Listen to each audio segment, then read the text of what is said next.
lewat pembagian perlengkapan sekolah ini harapannya ada uang sisa yang awalnya dialokasikan untuk perlengkapan sekolah bisa digunakan untuk yang lain.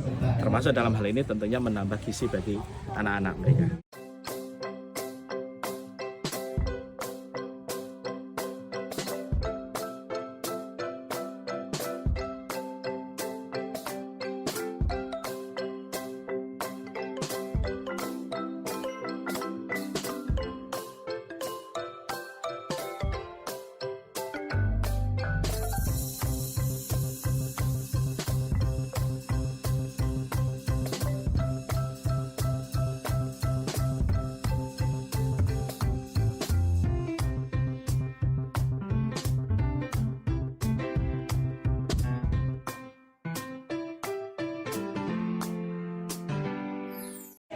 Merdeka, hiduplah Indonesia Raya.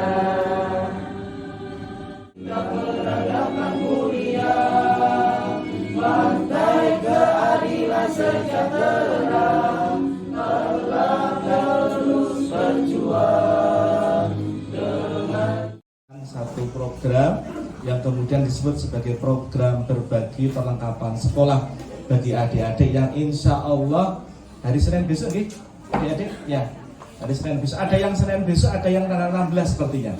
Tapi sebagian besarnya Senin besok. Saya jadi lupa sekolah rasanya kayak apa. Sudah lama nggak sekolah lagi. Kenapa programnya program berbagi perlengkapan sekolah? Pak kok mboten duit mawon. Luwih penting duit. Ketinggalan kena duit ini mungkin sakit dicak nih nggih blonjo. Betul nggih. Khusus untuk hari ini adalah berbagi perlengkapan sekolah. Ibu bapak yang dirahmati Allah, secara teori, ini teori mawon, ini kami sampaikan bahwa kesejahteraan penduduk secara teori ini rumusnya wonten kalih, ada dua rumusnya. Yang pertama adalah ketika pendapatan keluarganya menika bertambah. Bapak ibu yang nyambut damel pendapatannya bertambah, itu akan membawa tambahan kesejahteraan bagi keluarga. Kasihkan untuk beli perlengkapan sekolah, saged digantos untuk dialokasikan kemana ibu-ibu? SMA anaknya minimal S1, yang dulu S1 anaknya minimal S2 dan seterusnya. Dugi S pinten nih wong. Itu harapan kita bersama ibu bapak, dan juga kita harus berdoa, turut berdoa semoga anak-anak yang hadir pada kesempatan pagi siang ini adalah anak yang soleh-solehah, diberikan kelancaran dalam studinya, diberikan nantinya setelah studi yang paling tinggi pekerjaan yang baik yang membawa keberkahan bagi keluarga.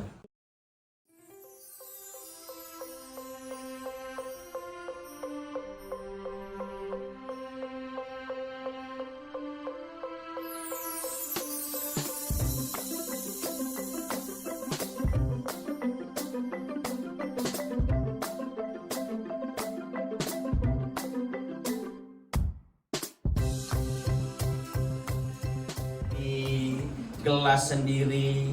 Sudah belum? Belum mau sudah? Belum? Nah, belum berarti belum dilakukan itu ya. Nah, Bapak Ibu, anak kita dilatih pada saat itu. Bu. Nyuruh anak sekarang gampang apa mudah? Sama aja ya. Gampang apa sulit? Sulit ya? Ada cerita. Seorang ibu nyuruh anaknya yang ABG. Dok, bantu Buya ya, bantu Mama ya. Mama mau bersih-bersih, mau belanja ke pasar. Tuh, tolong kamu cuci piring, kamu sulain kotoran di rumah, kemudian kamu sapu tuh baju yang sudah ibu cuci, kamu jemur ya sayang ya. Bapak Ibu, anak sekarang jawabannya gimana? Mama capek. Kenapa sih nggak mama sendiri aja sih? Nah, betul? Ayo ngaku yang kayak gitu siapa?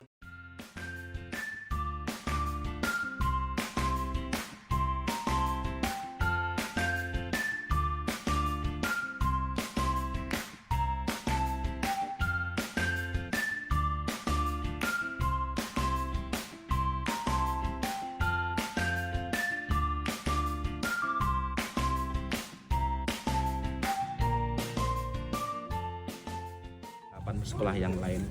Memang tidak banyak, tetapi harapannya bisa menjadi semangat bagi adik-adik ketika mereka melanjutkan jenjang pendidikan yang lebih tinggi. Ya. Sebagaimana yang kami sampaikan di sambutan tadi, dan dalam rangka membawa kesejahteraan bagi keluarga ada beberapa cara ya. Salah satu caranya adalah meminimalisir pengeluaran atau mengurangi pengeluaran.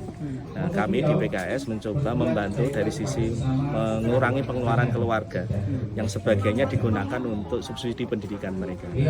Lewat pembagian perlengkapan sekolah ini harapannya ada uang sisa yang awalnya dialokasikan untuk perlengkapan sekolah bisa digunakan untuk yang lain. Termasuk dalam hal ini tentunya menambah gizi bagi anak-anak mereka. Pak, mungkin ada evaluasi atau masukan dari BKS Kota terkait di awal tahun ajaran baru ini nanti Ya, di Kota Jogja. awal tahun ajaran baru tentunya dimulai dari proses pendaftaran sekolah PBDB kemarin ya. Saya mendampingi secara langsung, kebetulan beberapa tetangga kemudian saya dampingi secara langsung menemukan beberapa kondisi yang harusnya bisa diprediksi sejak awal. Beberapa hal yang kemudian kemarin harusnya jadi masukan sudah kami langsung sampaikan kepada Dinas Pendidikan. Yang pertama berkaitan dengan administrasi kependudukan yang belum integrasi, sehingga beberapa orang di hari H itu ketika mau submit online itu nggak terdetek NIK-nya. Nah, bagi masyarakat kan tentunya itu mengkhawatirkan, sehingga mereka berbondong-bondong ke Dinas Pendidikan, ke sekolah untuk bagaimana caranya. Itu hal yang saya kira harus diprediksi sejak awal, dan harusnya Dinas Pendidikan sudah bisa menyelesaikan itu sejak awal. Kemudian yang kedua, problemnya di Kota Yogyakarta itu adalah pemerataan jenjang SMP.